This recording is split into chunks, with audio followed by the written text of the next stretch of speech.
res nimam ženske, prav imate. Pa se pol še malo norce delate, da ne bom slučajno rekel, da jo ne iščem. Lejte, zdaj to ne bom komentiral, bi pa vas, dragi gledalci, vprašal, če vi res mislite, da jaz nikakor ne morem dobiti nobene ženske. Mislite, da v tej Sloveniji ne obstaja ena, ki bi me marala? Kaj mislite?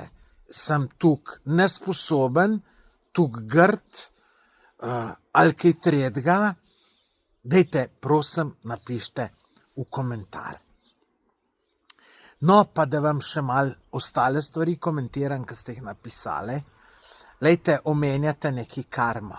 Lejte, karma, vsak pameten človek ve, da karmo so se zmislili neki vladajoči, da so lahko imeli pod kontrolo ostale ljudi, ne?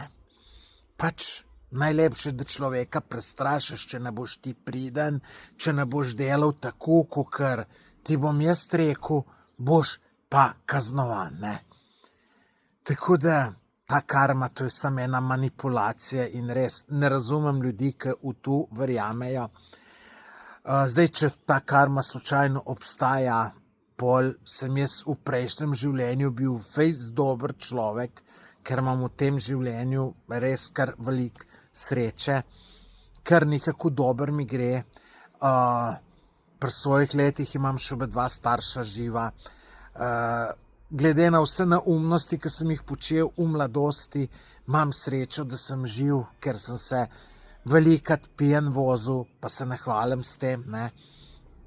Pa kakšne vse neumnosti sem delal, tako da hvala Bogu, da se mi ni,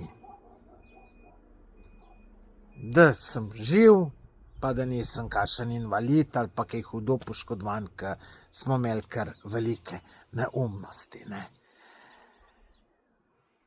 Tako da jaz verjamem, da se vse da, če se hoče. Tisti, ki ne verjame, išče izgovore, v to sem prepričan. Lejte, poglejte najbogatejše Slovence. Vsi so začeli nekje doma, v garaži in tako naprej.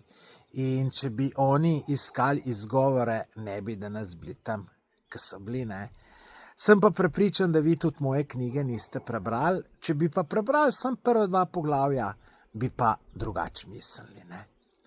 Nič pa poglejte ta video, ki imate tukaj svoj link, spodaj link, to je v bistvu prvo poglavje. Poglejte.